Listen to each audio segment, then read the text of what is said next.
Janet Martínez Trujillo. Ella es consultora de Difoid, quien pues de la manera más cordial ha aceptado compartir con nosotros en esta oportunidad su vasta experiencia en un tema tan importante como viene a ser la educación a distancia, especialmente en tiempos afectados por el COVID. En realidad es un escenario para muchos de nosotros un poco desconocido. No pensábamos tener un contexto tan, diríamos, tan acelerado en esta forma. Sin embargo, pues nos hemos tenido que ir acoplando a las necesidades, a las exigencias de este nuevo escenario para llevar adelante la educación en los diferentes lugares de nuestro país, ¿no? Como es bien sabido, nuestra sociedad peruana es muy diversa, pluricultural, por tanto, pues tiene una variedad de escenarios sociales.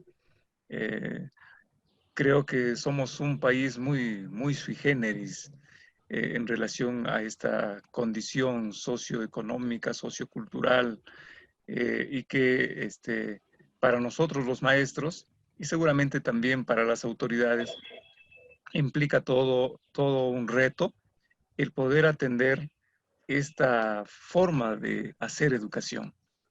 La finalidad, como vuelvo a reiterar, de esta videoconferencia es precisamente compartir, ¿no? Y trazar seguramente algunas orientaciones que nos permitan llevar adelante en la mejor medida este proceso educativo a distancia, y ver la forma de cómo pues, las herramientas tecnológicas nos pueden ir ayudando a realizar un trabajo tan importante. Yo quisiera hacer la presentación de la conferencista en esta oportunidad. Como mencionaba, su nombre es Janet Martínez Trujillo, consultora de la Dirección de Formación Inicial Docente del Ministerio de Educación. Tiene estudios concluidos de maestría en política social en la Universidad Nacional Mayor de San Marcos y en neurociencias y educación. Ha ocupado cargos directivos en el Ministerio de Desarrollo e Inclusión Social, en el Centro Iberoamericano de Neurociencias, Educación y Desarrollo Humano, en el Ministerio de la Mujer y Desarrollo Social, consultora por UNESCO en temas de formación inicial docente y en el Ministerio de Educación en DIFOS, DIGER, entre otros cargos que ha venido desempeñando. Asimismo, ella ha ejercido la docencia universitaria y no universitaria con una vasta experiencia en el campo de la educación presencial y no presencial.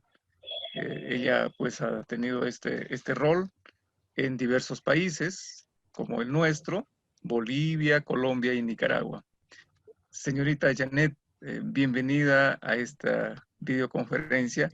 Agradecidos infinitamente por su gentileza y le dejo en el uso de la palabra para poder iniciar su disertación. Muchísimas gracias, señor director Ángel Fernando Aliaga. Gracias a todo el equipo directivo que lo acompaña y a sus estudiantes también.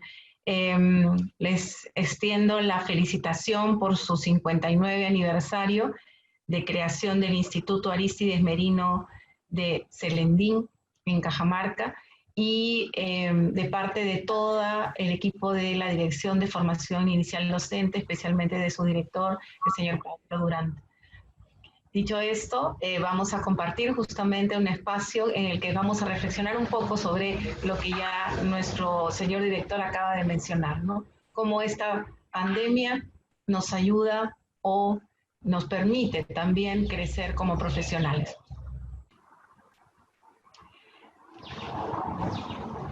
La invitación que me hacen a mí en relación a poder compartir con ustedes algunas reflexiones sobre la educación a distancia en tiempos de COVID me hizo pensar en cómo este virus estaba ejerciendo en nosotros una influencia importante.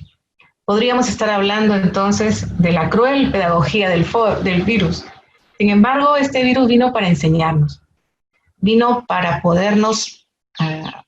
para ponernos a pensar en algunas situaciones que bien vale la pena que en esta disertación podamos compartir. Entonces, el objetivo de nuestra conferencia es analizar algunas dimensiones orientadoras para la educación a distancia en tiempos de COVID.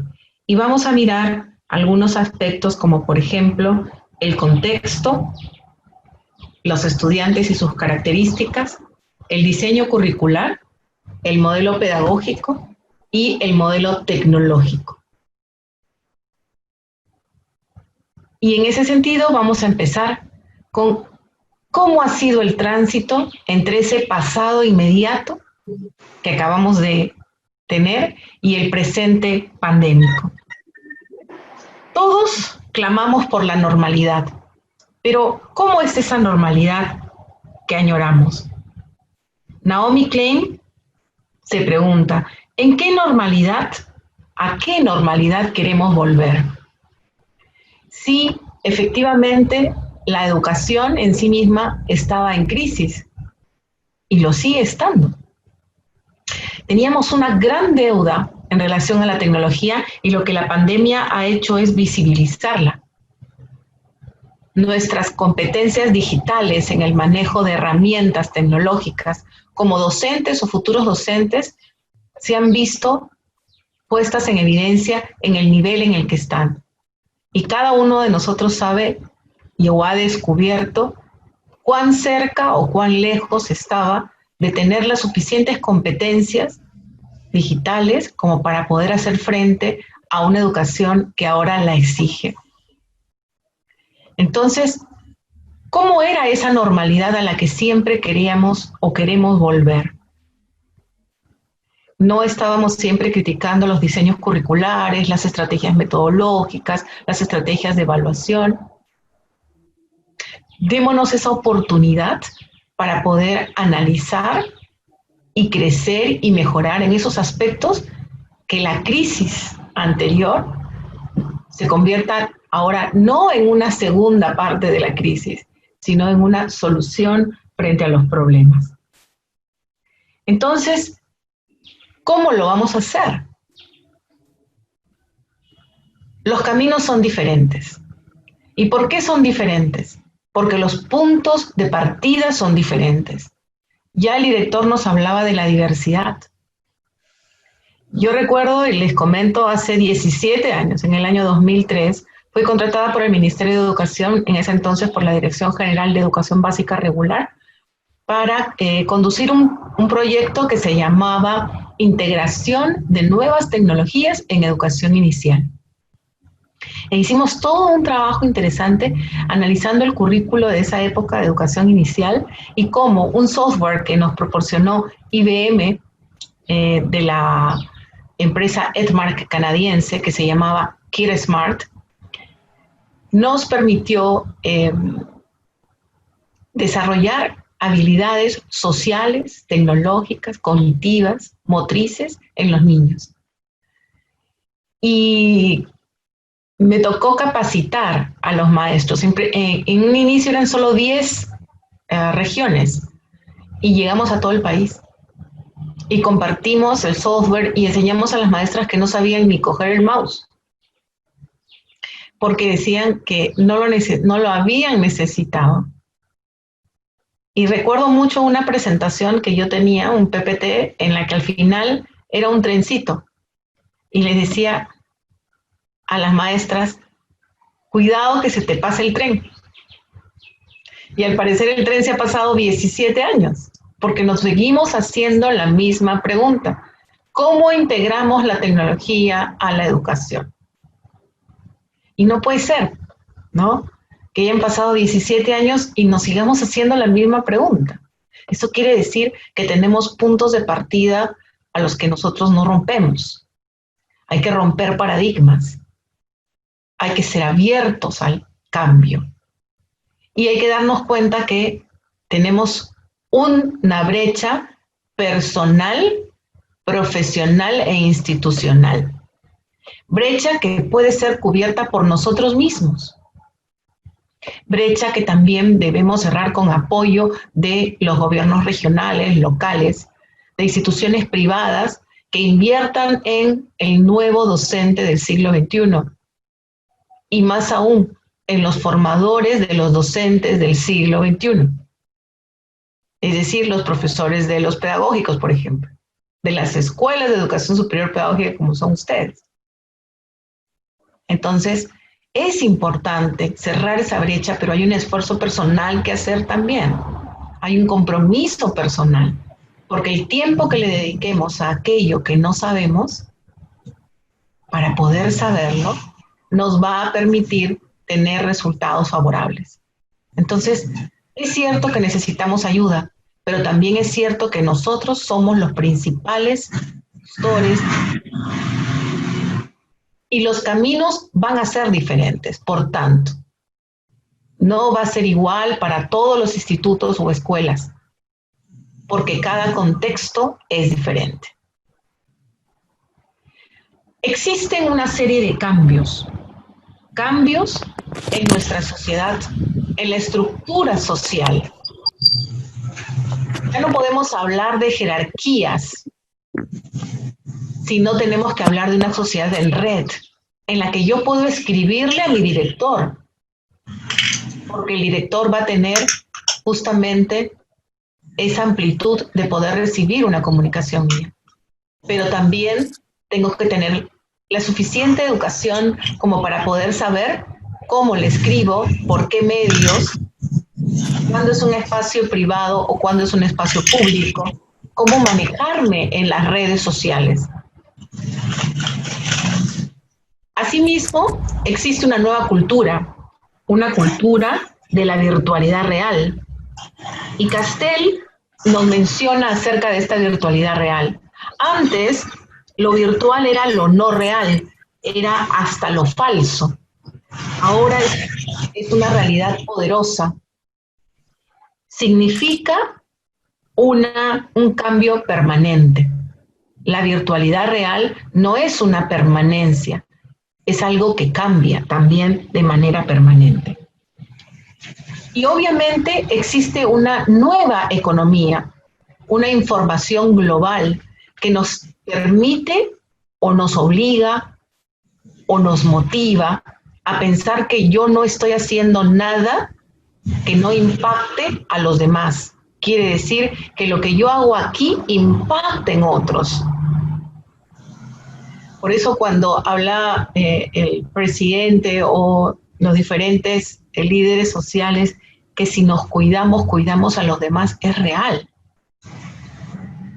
Entonces, es importante saber de que debe haber una capacidad de flexibilidad, una flexibilidad en nuestro actuar. Porque si somos rígidos, no enganchamos en cómo se está moviendo el mundo en este momento. Nuestra capacidad de razonar tiene que permitir adaptarnos a estos cambios siempre y cuando no rompan nuestros principios sustanciales, obviamente. Pero ninguno de ellos va a romperlo si es que nosotros tenemos claramente establecidos principios como el respeto, como la no discriminación, como por ejemplo también la generosidad, la solidaridad. Entonces, esta nueva estructura social, esta sociedad que nos implica tener la capacidad de comunicarnos en tiempo real con alguien, solucionar problemas que podían demorar meses, ahora pueden solucionarse en un día o en horas.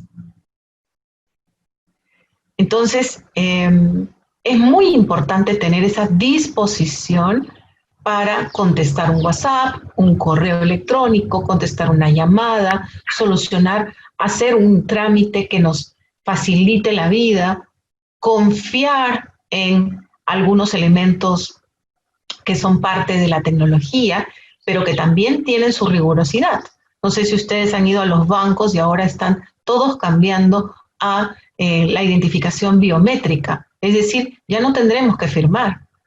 Y eso ayuda a, obviamente, evitar el fraude.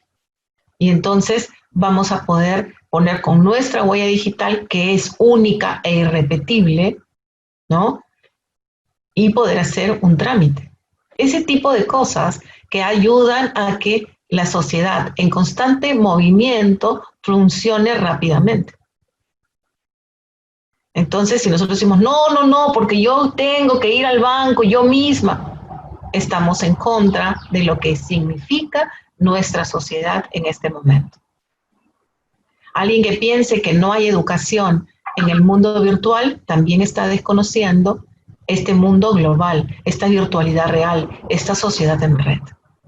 Pero obviamente hay principios que vamos a conversar sobre ellos más adelante. Tenemos un nuevo concepto de institución educativa. ¿Recuerdan cuando en marzo se dijo se suspenden las clases, ¿no? Se cierran los colegios, se cierran los institutos. En realidad se cerraron.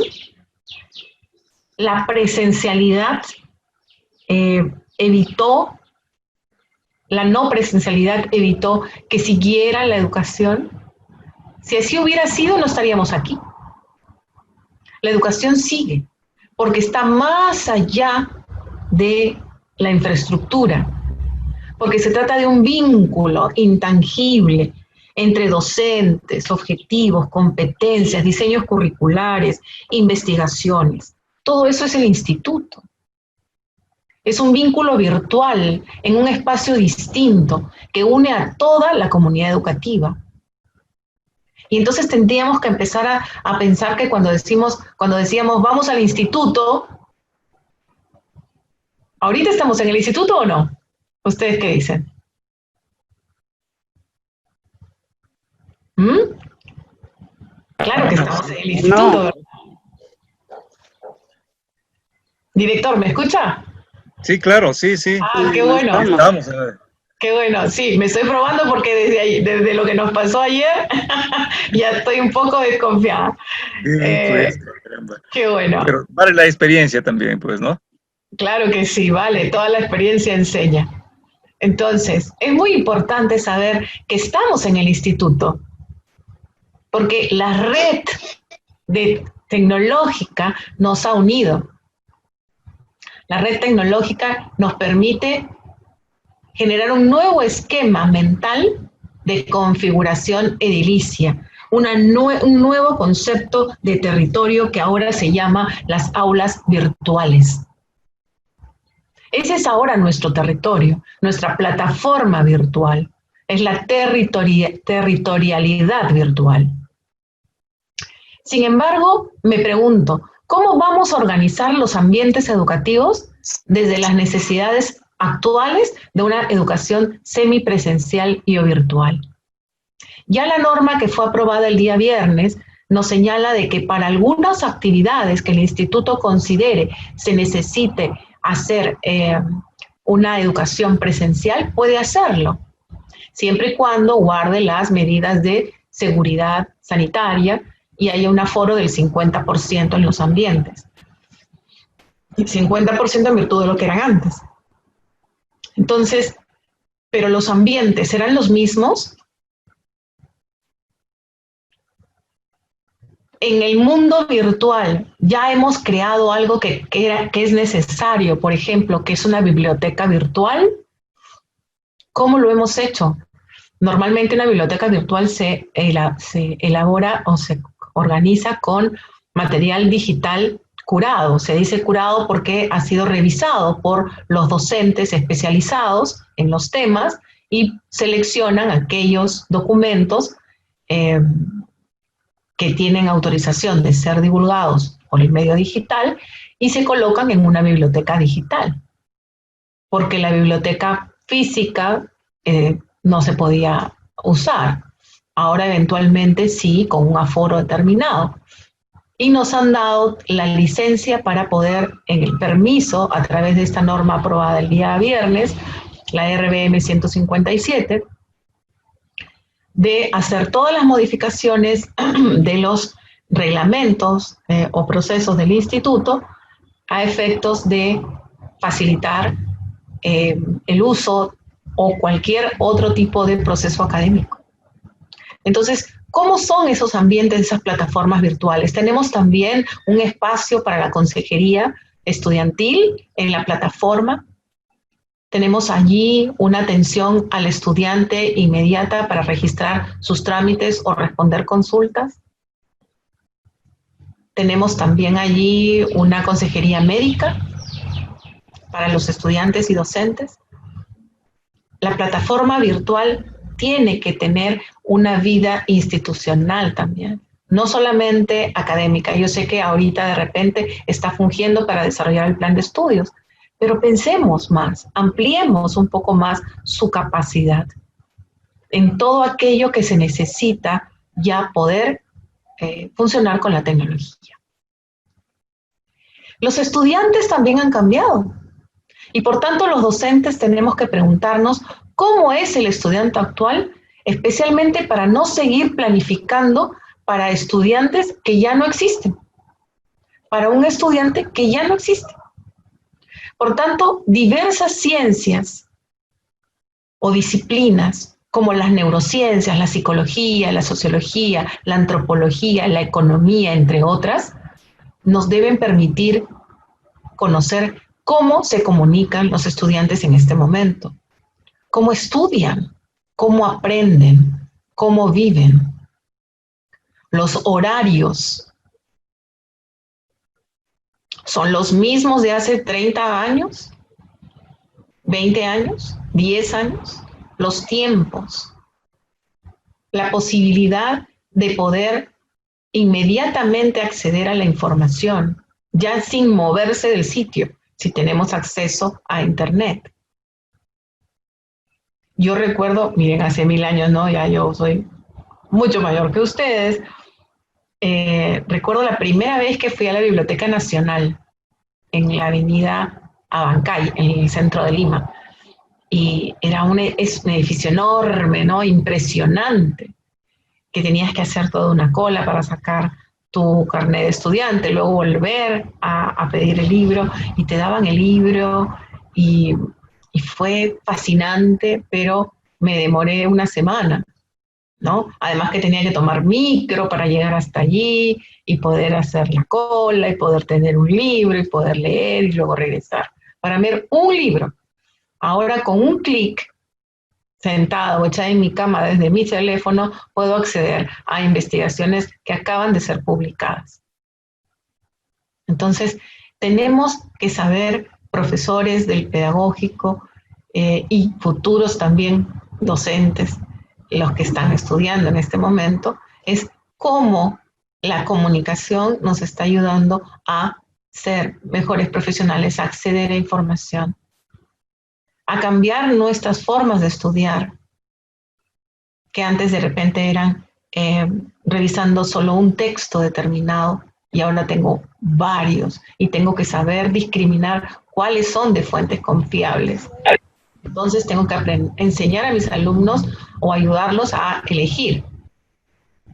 Y nuestro cerebro, que funciona como un todo, desde los estímulos que ingresan y que son procesados para poder percibir finalmente y dar un comentario, cambiar una conducta, hacer un movimiento, que son las respuestas de nuestro cerebro frente a los estímulos, nos permiten desarrollar una serie de procesos cognitivos, procesos socioafectivos que afectan nuestro aprendizaje. Sin emoción no hay atención.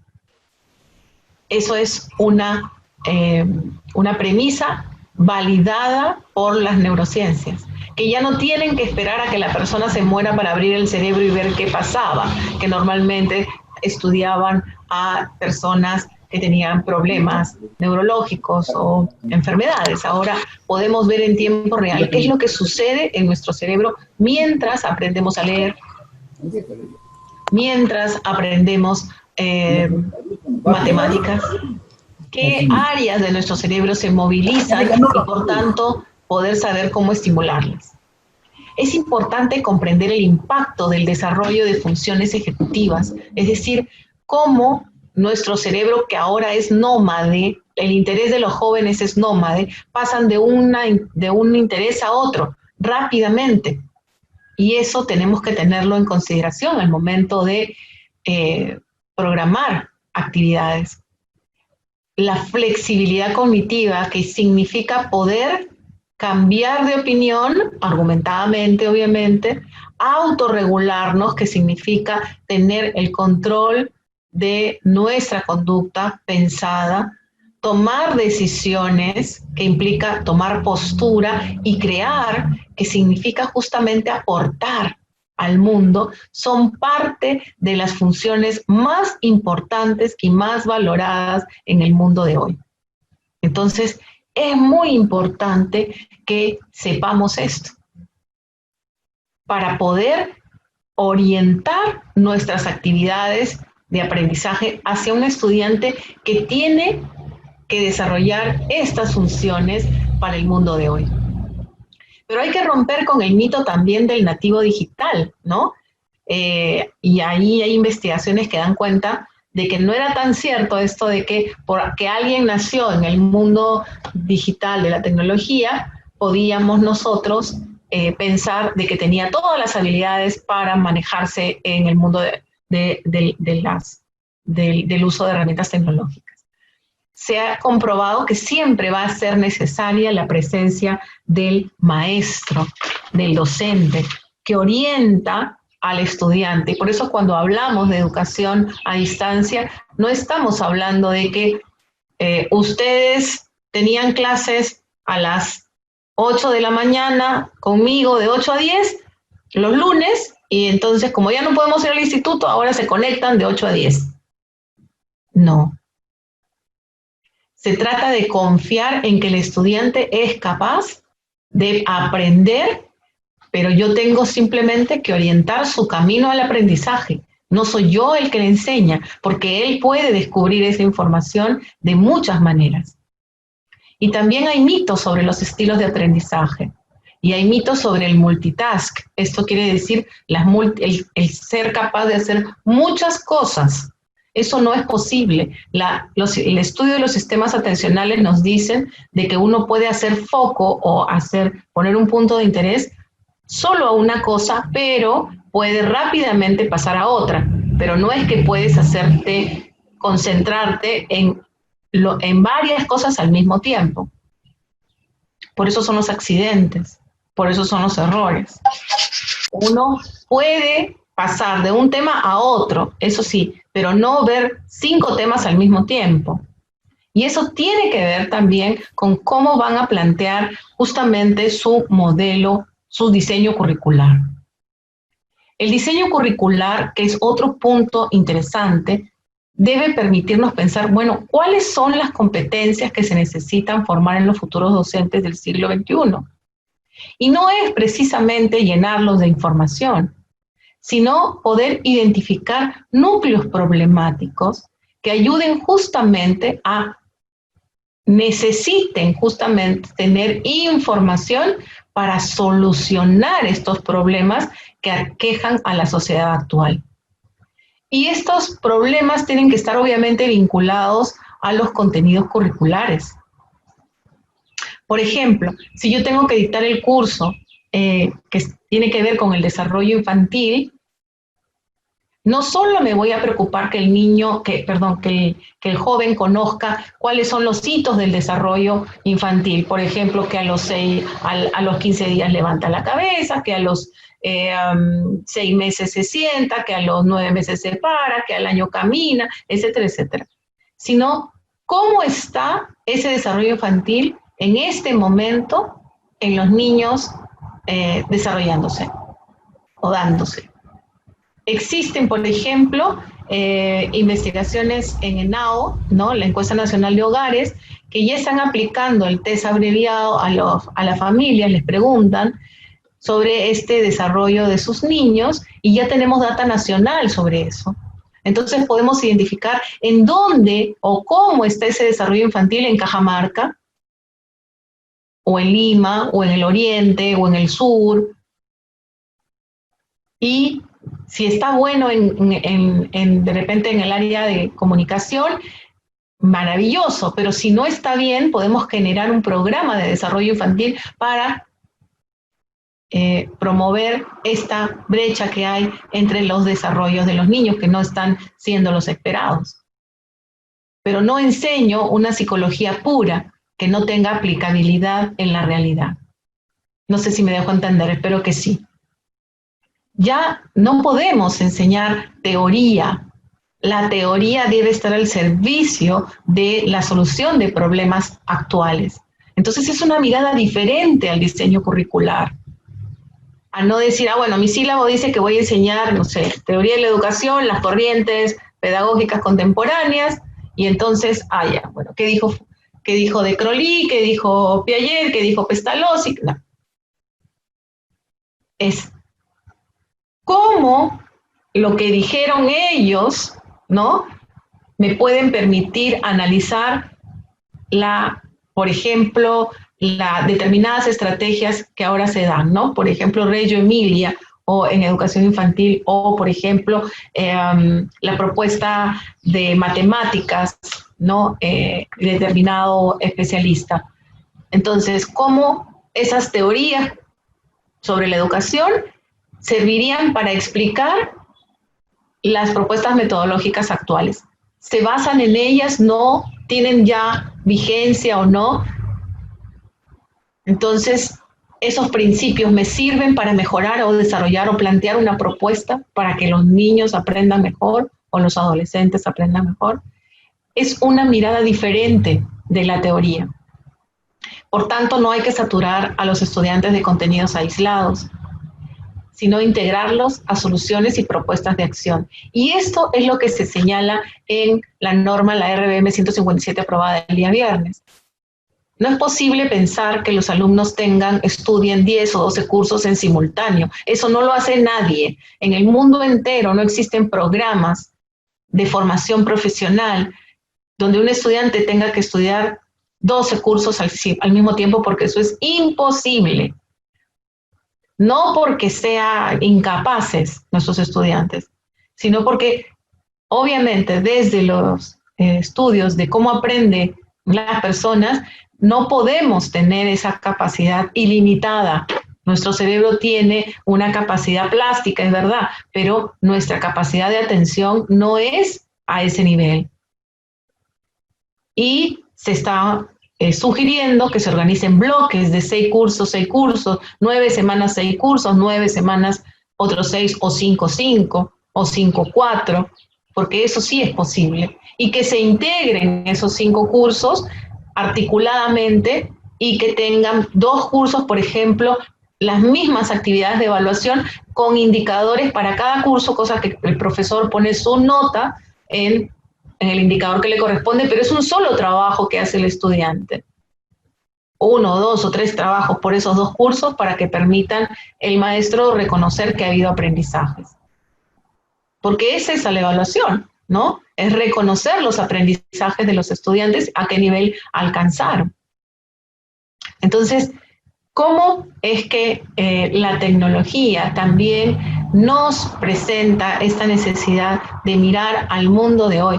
Nosotros tenemos problemas de desarrollo infantil, problemas ambientales, problemas sociales con los jóvenes de violencia, tenemos violencia familiar, ¿no? Tenemos situaciones tan complejas y pertinentes para cada lugar que se queda corto el diseño curricular a veces para poder atenderlos.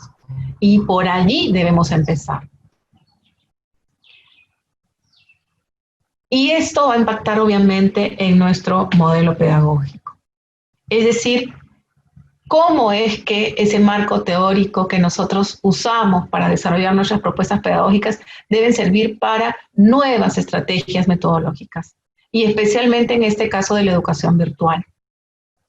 Entonces, tenemos que cambiar nuestras estrategias, incorporando actividades colaborativas en red, que los estudiantes puedan llamarse por teléfono, trabajar en una plataforma, impactar en la sociedad.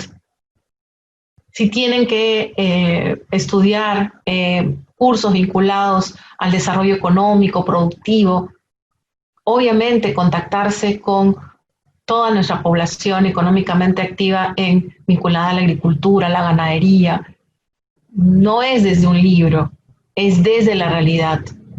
E incluyendo lo que los actores sociales en actividad piensan, sienten, y no solo lo que los libros te dicen.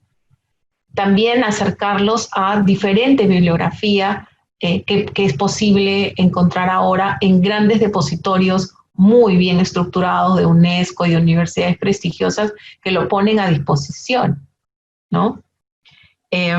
Justamente Concitec nos acaba de compartir unos links sobre investigaciones que ellos han hecho y justamente vinculados a los lugares a Cajamarca, por ejemplo, que los vamos a compartir con sus maestros. Y aquí los invito a leer un poco más lo que se llama la pedagogía polifónica, ¿sí? Esta pedagogía polifónica que está basada en el modelo de McLuhan, que opina que los medios modelan nuestra forma de pensar y percibir. Y los medios de comunicación ahora son fundamentales, son importantísimos, integran actores. Entonces, ¿cómo nosotros enseñamos a los estudiantes a expresar su conocimiento a través de los medios? A generar un documental, un video, un díptico, un podcast que es un audio, por ejemplo, una entrevista con otros, y que justamente nos ayuden a expresar el conocimiento, traducir el conocimiento. Entonces, no es solo la evaluación de lápiz y papel, de tener que hacer un cuestionario o de hacer solo un ensayo, ¿no? Que a veces son trabajos escritos que son también necesarios, no digo que no, pero también otro tipo de expresión del aprendizaje. Y ustedes, maestros, también, ¿cómo expresan su aprendizaje? ¿Cómo dejamos las clases sincrónicas, estas clases de que, no, ustedes se tienen que conectar conmigo todas las semanas para que yo les enseñe? Eso no es así ya. No hay una jerarquía.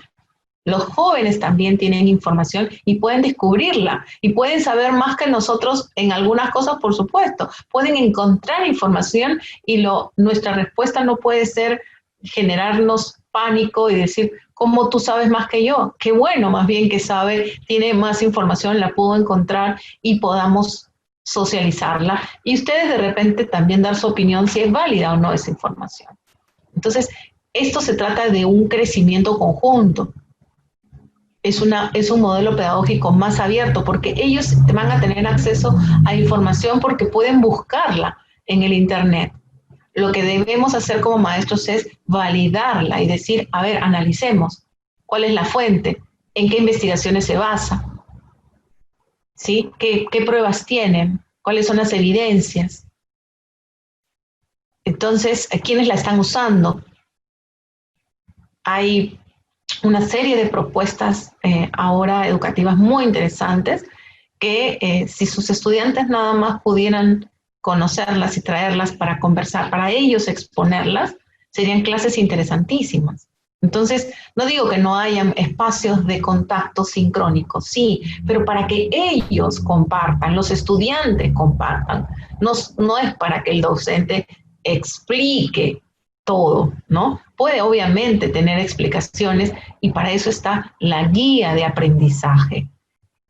El sílabo te arma de qué va a trabajar el curso, pero la guía de aprendizaje es ese documento del que hablábamos de orientación al estudiante para decirle, por este camino o vas a hacer estas actividades con este material y le pongo los links para que puedas estudiar y aprender o desarrollar las competencias de este curso. Entonces, esa guía metodológica, esa guía de aprendizaje que puede estar organizada en unidades, lo que permite justamente es confiar en el estudiante, en que el estudiante puede estar 2 semanas y yo no lo veo y en la tercera semana ya me debe mostrar su producto, ¿no? Y no es que no lo vea porque le puedo escribir correos, él me debe contestar el correo, puedo yo estar orientándolo, guiándolo, semanalmente puede reportarme en qué va, y para eso están las carpetas en el Drive, por ejemplo, que vaya colocando allí lo que va haciendo. Pero hay que, obviamente, también como estudiantes, tener esa disciplina, porque estudiar a distancia demanda disciplina personal. Sabemos que en este momento ustedes no han elegido estudiar a distancia, pero también sabemos que es necesario desarrollarla para el mundo de hoy. Y aquel que necesita que alguien esté detrás suyo para que le diga tienes que hacer, póngase papelitos ahí a la vista, haga su agenda, póngase sus alarmas, use calendar, ponga, no sé, todo aquello que les ayude a, digamos, estar alerta a las fechas, a los plazos. Planificar es difícil, pero es lo que necesitamos hacer. Pero es más difícil cuando nadie nos permite planificar nuestro trabajo. Y un maestro, tanto en básica como en superior, tiene que favorecer esas actividades de planificación. Si tú planificas tu vida, mira, puedes planificar el mundo. Planifica tu aprendizaje. Empiezo el curso ahora, en 9 semanas va a terminar. A la tercera semana tengo que entregar esto, a la cuarta esto, a la sexta esto y a la novena esto. Ah, perfecto. Y entonces, pero con 5 cursos, pues, eso no lo voy a hacer con 12 cursos al simultáneo. Entonces aquí, ya que los profesores están organizando su plan de estudio del 2022, los animo a que hagan las cosas en función a lo posible, a cómo aprenden nuestros estudiantes y el mejor escenario en que pueden hacerlo. Entonces hay que tener una visión interdisciplinaria y no trabajar, no, yo tengo solo mi curso, lo siento, el profesor de ahí ya ni lo veo porque no tengo cómo saludarlo ni en el pasillo, ¿no? De repente nos reunimos en un trabajo colegiado, y el trabajo colegiado es esa visión interdisciplinaria. ¿Cómo nos juntamos? Los 5 profesores que vamos a enseñar a este grupo de alumnos y organizamos su vida de tal forma de que no los tiramos como Tupac Amaru, ¿no? Que cada uno jala para su molino, agua para su molino, ¿no? Y el profesor me está pidiendo que yo haga eso, y el otro me está pidiendo, y el otro. Es un solo alumno que tiene a 5 profesores, entonces podemos organizarnos. Y los otros profesores enseñarán en las otras 9 semanas, ¿no? O de repente los mismos, pero otros cursos. Entonces, es importante remirar ese modelo pedagógico que nos ayude a vincularnos desde un trabajo colegiado. Y un modelo tecnológico también importante en relación al equipamiento que tenemos como institución, ¿no? A la luz de la experiencia, cómo les ha ido con el trabajo de sus plataformas virtuales, les fue bien usando Facebook, o usando Twitter, o usando Instagram, o usando WhatsApp, el teléfono, qué es lo que usaron y les fue bien y qué es lo que usaron y les fue mal. Hay que evaluar, hay que siempre mirar. La plataforma es fácil o es muy rígida, nos pasamos mejor a otra y capacitamos a los estudiantes. Hay que indagar nuevas herramientas. Hay muchos cursos interesantísimos, yo he seguido varios, con videoconferencias, tengo un montón de anotaciones de cosas, de herramientas que quisiera probar. Prueben poco a poco, no se lancen a veces a herramientas que son muy complejas. Recuerdo mucho una vez que tenía que enseñar un curso, una unidad que me duraba 3 semanas, me duraba 1 semana y se me ocurrió a mí hacer un blog con los docentes porque eran docentes en servicio. Y me la pasé 3 semanas enseñándoles el blog y avanzamos muy poquito del curso porque no tenían la competencia digital. Entonces, ¿qué cosa está asociado al modelo pedagógico? ¿Qué habilidades tecnológicas tiene? Entonces si este semestre, en esta parte del curso, vamos a trabajar, nos ponemos de acuerdo los profesores en que vamos a hacer que los estudiantes expresen sus aprendizajes a través de un blog, enseño un blog, cómo hacer blog, les hago un taller, ¿no? Les doy links para que ellos también practiquen en la casa, que creen alguno simple como práctica, y luego ya lo integro en mi tarea en mi unidad, para que no tenga yo que estar enseñando el uso de la herramienta mientras trabajamos el contenido, ¿no? Se puede reforzar el uso de la herramienta, pero si parten de cero, tengo que identificar cuántos saben, cuántos no saben para que vayan al taller, y es obligatorio que vayan, porque si no, generamos, es como si yo les dijera, les regalo la mejor computadora y no saben ni cómo usarla, ¿de qué sirve que la tengan? ¿No? Si no saben cómo usarla. Entonces, es muy importante ese entrenamiento. Y vamos a valorar el celular, que ha sido la herramienta estrella, ¿no? Todo lo hemos resuelto con el celular, bendito celular, el WhatsApp, las llamadas, porque desafortunadamente el Internet no nos acompaña a todos los estudiantes, a toda la comunidad en realidad. Pero ¿cómo hacemos que el celular se potencie al 1000? Tener en cuenta entonces que existen también exigencias tecnológicas que como instituto tenemos que estar a la vanguardia, ¿no? Y para ello los proyectos de inversión en los gobiernos regionales son importantísimos. Hay recursos para solicitar, pero hay que plantear esos proyectos, conectarse con la región para que ellos puedan solicitar esos recursos y puedan tener ustedes mejores impactos. ¿Cómo no puede ser posible que y a nivel de ministerio son como más de 35,000 estudiantes de educación superior en lo público? Pero ¿ustedes cuántos son? Muchos menos, ¿no? ¿Cuántos estudiantes tiene el instituto? Para pedir para ellos es un poco, y al gobierno regional es posible presentar un proyecto y pedir el apoyo para, y yo sé que es sencillo hacer el proyecto y difícil que te den la plata, eso sí lo sé, pero no hay peor gestión que la que no se hace, no hay peor insistencia que la que no se hinca, y hay que trabajar unidos para que esto se pueda dar. Algunas autoridades regionales pueden y deben escucharlos, porque ustedes son la esperanza de una sociedad distinta, ¿no? El maestro puede cambiar muchas cosas, ¿no? Para bien y para mal también, así que hay que tener en cuenta la responsabilidad. Y para terminar, algunas recomendaciones, ¿no? Es muy importante establecer canales de comunicación y acompañamiento más allá del correo electrónico y la plataforma con los estudiantes, especialmente porque debemos mantener la visión humana de la educación. Entonces, no es solamente llamarlos para preguntarles cómo va la tarea, ¿no? Sino también cómo están. La enfermedad que nos aqueja también nos genera mucha tensión, mucho estrés, mucho agotamiento emocional, y por tanto debemos organizar actividades y servicios para que los estudiantes y los docentes encuentren contención emocional. No es fácil perder a la familia por estas situaciones, en estas situaciones. Entonces es muy importante que hayan esos espacios, esas reuniones abiertas donde las personas o los estudiantes puedan hablar de sus preocupaciones, o una línea telefónica donde puedan ser escuchados, ¿no?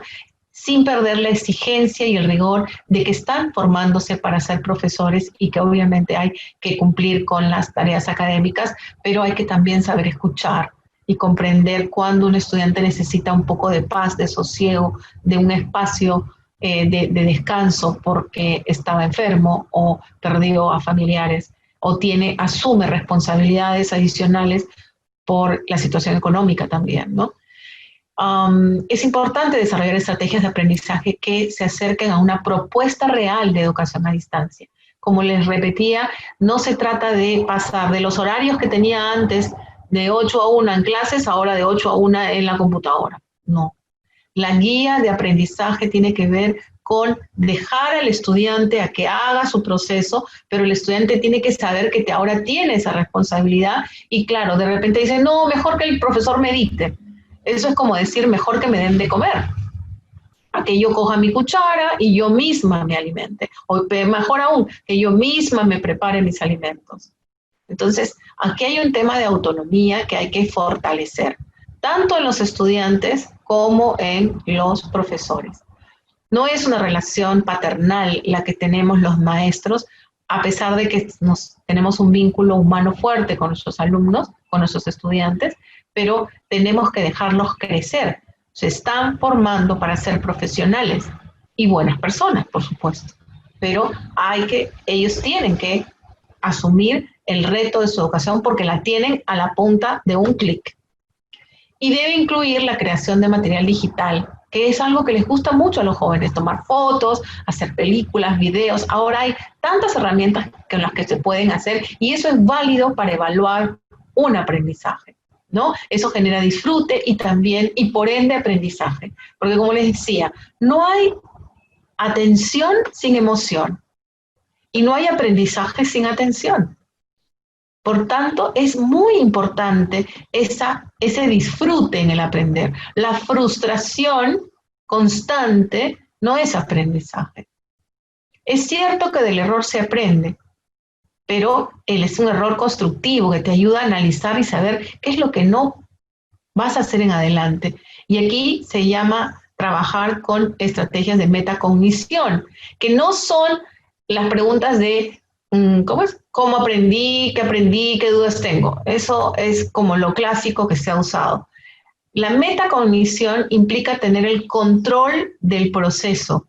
Es decir, desde el momento en que yo planifico qué voy a hacer en este curso, cómo voy a desarrollar esta guía de aprendizaje y me anticipo qué dificultades puedo tener o cuáles son mis fortalezas para desarrollar esto que me plantea el profesor, estoy haciendo metacognición. Y si mi profesor a mitad de camino me pregunta, ¿cómo vas? Estoy haciendo monitoreo a mi proceso de ejecución. Y si al final veo, conseguí lo que planifiqué hacer, logré lo que planifiqué aprender, estoy haciendo metacognición. Entonces, esas preguntitas a veces hemos pensado que esas son las metacognición, no, es todo ese proceso. Y es importante articular e integrar los contenidos, y esto es una recomendación tanto para los docentes formadores del instituto como para los propios estudiantes, ¿no? Integren, no tiene sentido aprender contenidos o información aislada. La metodología para enseñar la geometría. ¿Y en qué se aplica eso? Recuerdo sesiones, me acuerdo de una profesora muy buena que me dijo, aprender música es aprender matemáticas. ¿Cómo así? Le dije, y me explicó, muy interesante, efectivamente, la música es matemáticas. Y ¿cómo? Otra me decía, bueno, ¿cómo? ¿Quieres aprender números reales? Un presupuesto personal. Haciendo un presupuesto personal, uno aprende números reales. ¿Y quién no le interesa tener un presupuesto personal? Así su ingreso sea de 1. Es importante tenerlo. Entonces, ¿cómo vinculamos actividades reales que le den sentido y significado a lo que aprendemos? Solo así lo aprenderemos. Y ello nos va a formar para ser los nuevos docentes y la nueva educación del siglo XXI. Muchísimas gracias. Mi nombre es Janet María del Pilar, como lo ha señalado el director. Trabajo en la DIFOIT con el mayor gusto de poderlos escuchar ahora para las preguntas que consideren tener a bien. Muchas gracias. Muchísimas gracias, señorita Janet. Muy agradecidos en realidad por la disposición que usted ha mostrado, por la tolerancia que nos ha tenido. Estamos ya 2 días en este trabajo y en verdad que seguramente le hemos robado muchos minutos valiosos en otras actividades, pero creo que el mensaje brindado el día de hoy a nuestros colegas, a nuestros futuros colegas, es de mucha valía y bueno, pues infinitamente agradecidos por esa gentileza, ¿no? Por esa forma de poder contribuir con nosotros. Seguramente estamos en lo sucesivo también molestando su presencia, sus aportes, porque la consideramos que nos va a ayudar bastante.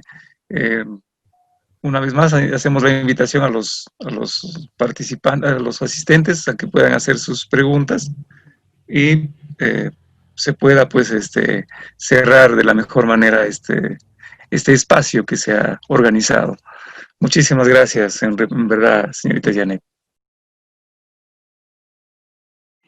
Dice, ¿qué temas y estrategias nos recomendaría para el soporte emocional tanto de docentes como de los estudiantes en este nuevo reto? Pregunta Cleme Silva. Recordemos de que el hecho de estar aprendiendo en espacios distintos, en donde no vamos a compartir físicamente con alguien, rompe una primera necesidad del ser humano, que es el relacionarse físicamente con otro, ¿sí? Esto es propio de nuestra cultura, además el acercamiento, el contacto, nos buscamos, además somos seres gregarios, sociales, nos vamos necesitando. Entonces, eso no lo deben perder, esa necesidad de estar juntos. Por tanto, el trabajo grupal, el poder trabajar en pares, el intercambiar los grupos en los integrantes, ayuda a ampliar también nuestra tolerancia social. Si siempre trabajan con los mismos, nunca aprenderán a desarrollar actividades con personas diferentes, y uno nunca elige con quién va a trabajar. En el trabajo mismo, hablo del mundo laboral, ¿no? Entonces uno tiene que tener esa posibilidad de crecer como persona, y el hecho de cambiar los grupos, los miembros de los grupos, ayuda a fortalecer esas habilidades sociales al desplegar mi capacidad de empatía con el otro. Entonces, es muy importante eso. Y lo otro es en relación a los cambios, ¿no? Escuchaba hace poco al psicólogos del Colegio de Psicólogos del Perú analizando por qué las personas, especialmente los jóvenes, transgreden la norma y, por ejemplo, se reúnen a pesar de que está prohibido, ¿no? Y hay muchas hipótesis, pero algunas de las hipótesis que me llamaron mucho la atención eran esta suerte de no hay futuro. Entonces, si no hay futuro, mi presente es lo más importante, y mi presente mejor disfruto a tener que sufrir, ¿no? Y entonces el asegurar que hay futuro, eso ni que fuéramos nosotros adivinos, pero la esperanza de que hay un futuro diferente, eso sí lo podemos tener, porque es real, ¿no? Si alguien en el pasado no hubiera pensado en que el futuro tenía que ser diferente, estaríamos viviendo como hace 30 años. Y en muchas cosas hemos cambiado para bien, en muchas cosas hemos cambiado para mal, y en muchas cosas no hemos cambiado, ¿no? Entonces, sí existe esa esperanza, ¿no? Creo que hay que devolver a los jóvenes la esperanza de que sí existe un futuro, y los educadores debemos generar esa esperanza en los niños. Imagínense los niños, ¿no? Que tienen que cubrirse la boca, que no pueden sonreír abiertamente porque no pueden, porque, bueno, lo pueden hacer, pero nadie los ve y ellos no ven. Y el rostro, el cerebro humano está programado para reconocer los rostros y reconocer los gestos. Entonces, el hecho de no verlos nos está limitando a poder interpretar la relación con el otro. Y, por tanto, sí les pido que, si bien en algunos casos carga la señal el usar el video, ¿no? Como ahorita yo estoy, por ejemplo, conversando con ustedes con mi cámara abierta, la cámara abierta es importante.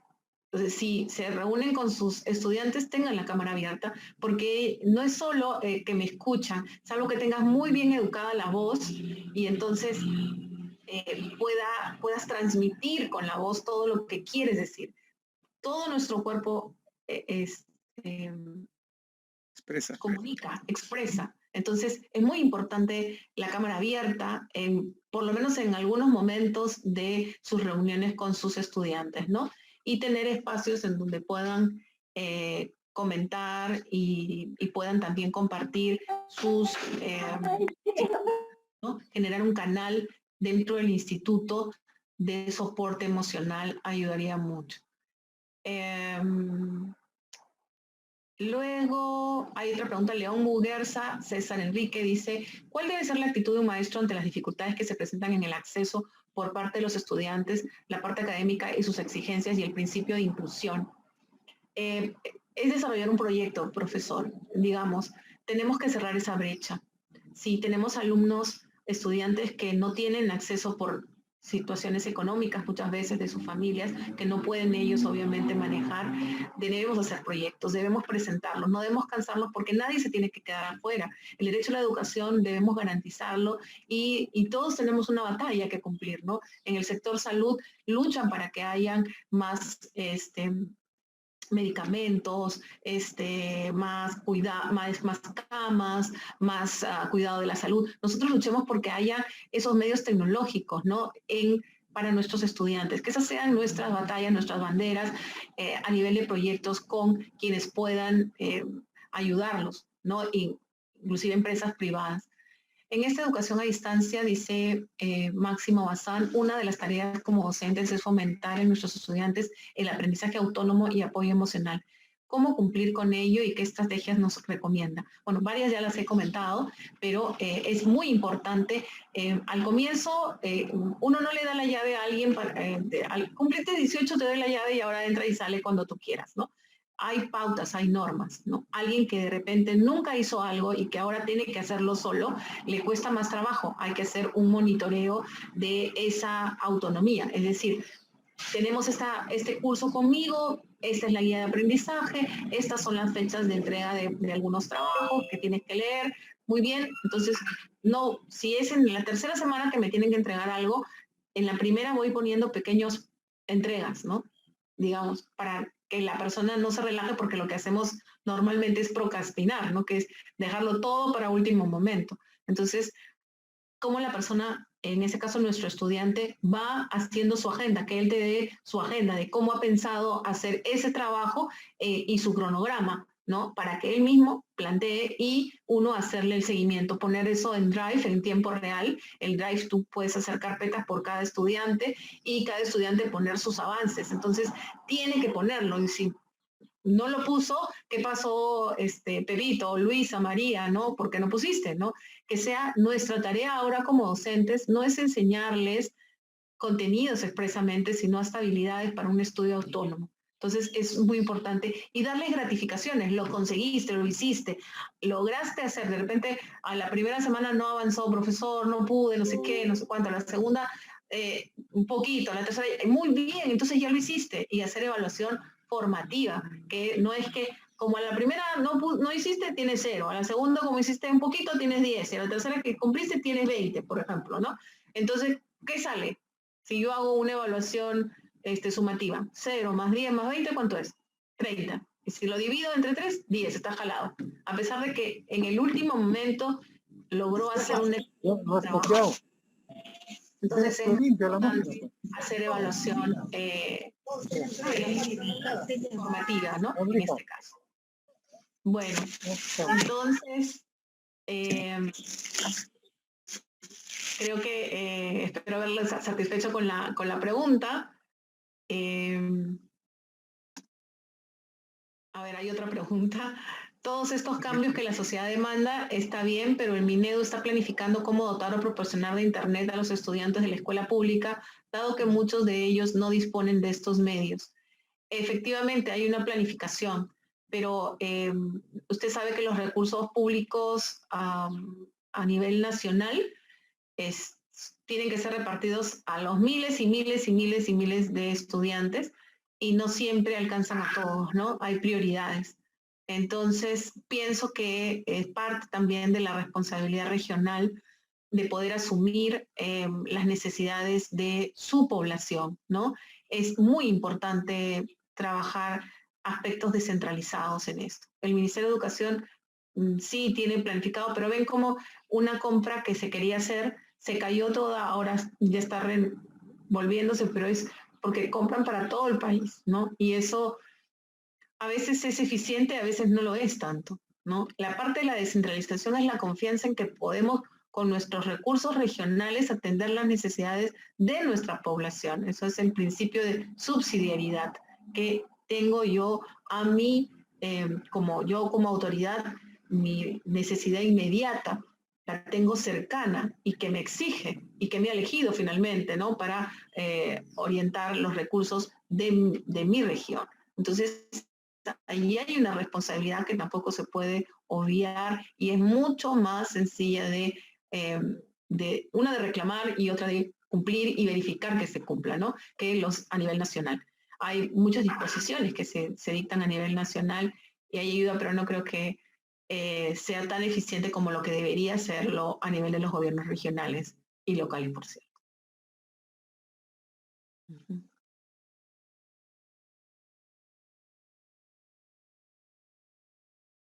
Muy bien.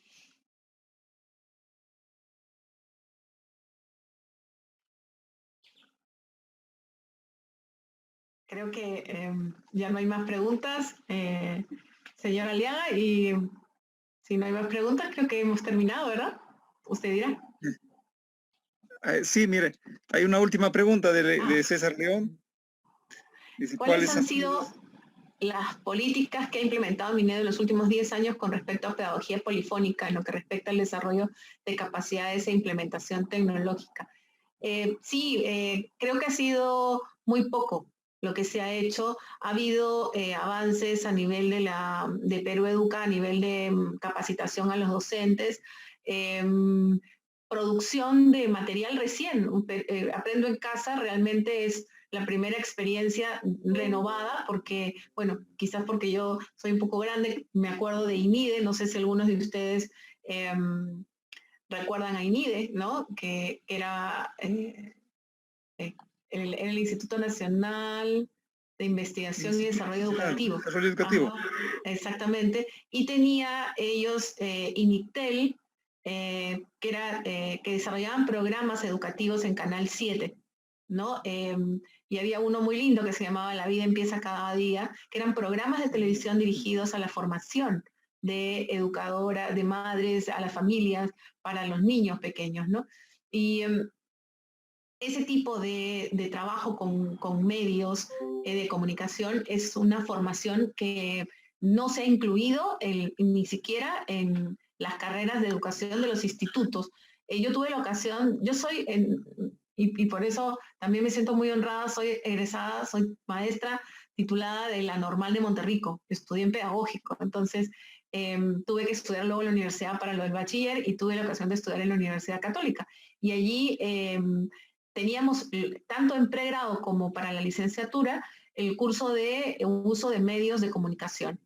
Pero fue la única vez que yo tuve ese curso, en el instituto no lo tuve nunca, y he visto en la currícula no se incluye, eso hay que incluirlo.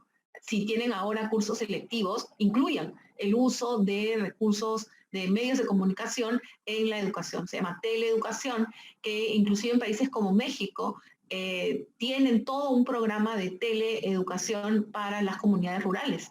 Y es todo un sistema, es una propuesta pedagógica que creo que a nivel regional, sobre todo comunidades o regiones como Cajamarca, que tiene una gran cantidad de población rural, podría desarrollar como un aporte a la educación pública. No pensemos siempre que las cosas vienen de arriba hacia abajo. Al contrario, creo que hay muchas cosas por aportar desde la región. Tengo amigas muy queridas en Cajamarca, gente antropóloga que ha estudiado cosas muy interesantes sobre, por ejemplo, el aprendizaje de los niños vinculado a su experiencia en la agricultura, de la siembra, de hacer los surcos y cómo van de un extremo a otro totalmente distinto a lo que es la escritura. Entonces, y la relación que eso existe en sus procesos cuando van luego a la escuela y les dicen que hagan de determinada manera, siendo su experiencia otra, vida otra. Pero eso es una propuesta pedagógica que surge desde la propia región, porque ustedes son parte de los profesionales privilegiados que han logrado alcanzar la educación superior y por tanto tienen la capacidad de propuesta.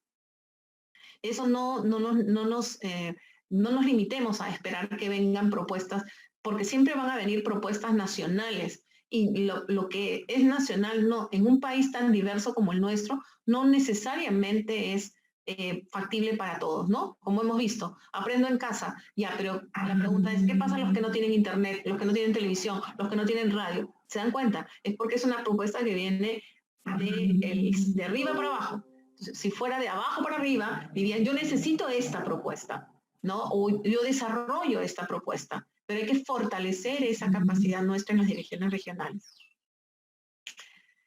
¿Cómo piensa el Minedo lograr la competencia digital si no implementa las instituciones con las herramientas tecnológicas?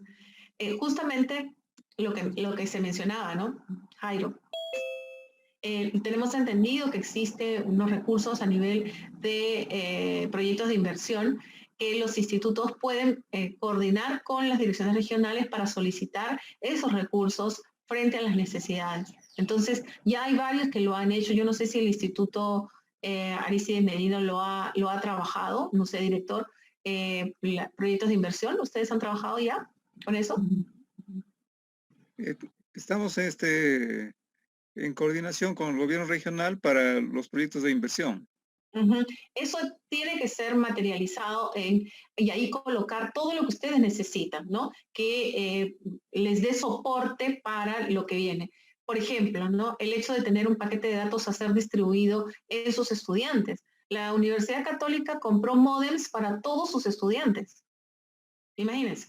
Claro, es privada, todo lo que quieran, pero nosotros sí tenemos recursos para pedir, ¿por qué no? Así como entregamos un libro, yo me acuerdo, estoy pensando en cuando yo estudiaba en la normal, me acuerdo en primer año, ¿saben lo que nos daban las religiosas?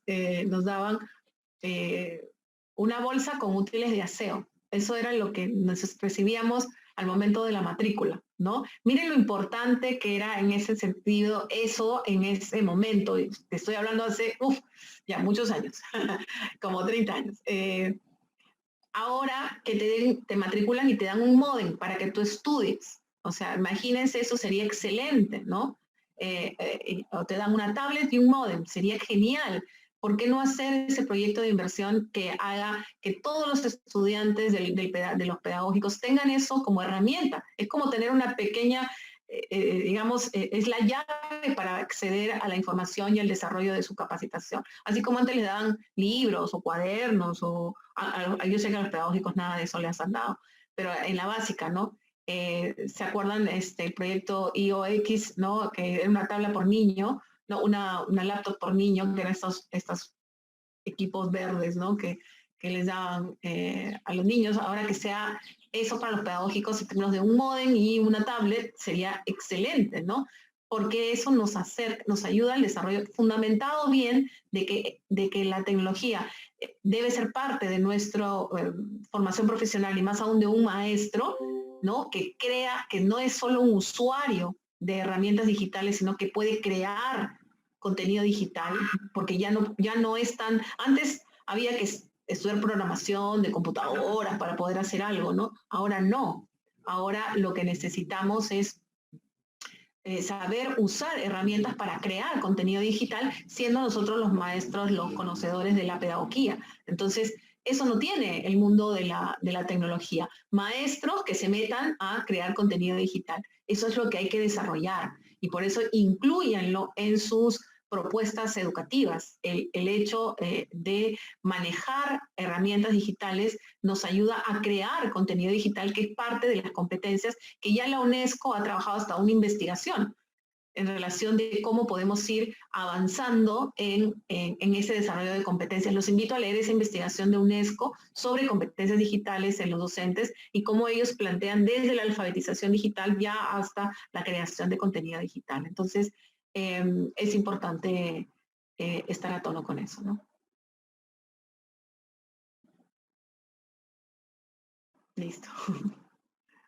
Muchísimas gracias, señorita Janet, por la presentación y por la respuesta a las interrogantes de nuestros colegas y estudiantes que han estado atentos a su presentación. Infinitamente agradecidos, ¿no? Reiteramos siempre este agradecimiento porque nos permite pues tener mayores argumentos, mayores luces para llevar adelante esta labor que si bien es cierto, pues aparentemente fue todo, diríamos, una situación conflictiva, nos lleva precisamente a buscar las alternativas para cada día hacer un mejor trabajo. Entendemos de que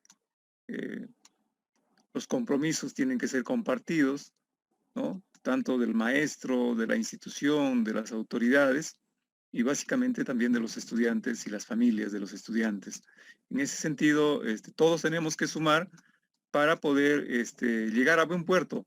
Y la educación a distancia, pues, llegó para quedarse, como dice por ahí algún dicho, ¿no? Entonces, Así creo que es. será una herramienta que permanentemente vamos a tener que hacer uso, a pesar de que podamos volver seguramente en algunos instantes al escenario de las aulas, pero que la educación a distancia va a ser siempre una aliada importante en esta labor.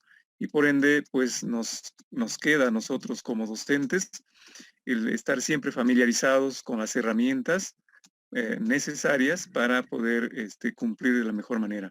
Muchísimas gracias, licenciada. Un abrazo fraterno a la distancia de parte de Arístides Merino Merino. Muchísimas gracias también a ustedes.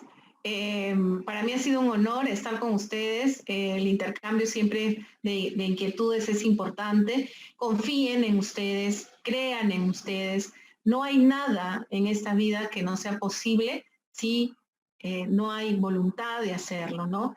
Y creamos en que somos capaces, que la deuda en relación a la tecnología que tenía la educación superior la estamos cubriendo, viendo ahora y tenemos que dar el salto. Si tenemos miedo, es normal, pero no rechazo, porque el rechazo lo que nos hace es alejarnos del desarrollo. Tengamos esperanza, confianza. Chicos, me dirijo a ustedes, nuevos estudiantes, nuevos docentes de el siglo XXI. Sean buenas personas sobre todo. Los demás se aprenden, pero si no son buenas personas, respeto por ustedes mismos, respeto por los estudiantes que ustedes van a tener a su cargo, no a la violencia, ni física, ni psicológica, menos sexual, que muchos docentes desafortunadamente, aprovechando su condición de docentes, han ejercido en los niños y en los adolescentes. No lo hagamos, denunciémoslo, por favor. Generemos en nosotros los principios y los valores más importantes que el mundo de hoy necesita. Si a nosotros no tuvimos unos buenos maestros, no repitamos la historia. Seamos los mejores seres humanos. Estudien, prepárense, lean, investiguen. La verdad la encuentran ustedes. La verdad la confirman ustedes. Y no hay una sola verdad. Existen muchas teorías, muchas hipótesis y hay evidencia. Entonces, sean ustedes capaces de hacer la diferencia. Muchísimas gracias, profesor, y encantada de poder compartir cualquier escenario en cualquier momento y aprender también de ustedes, porque para eso estamos. Gracias, buenos días.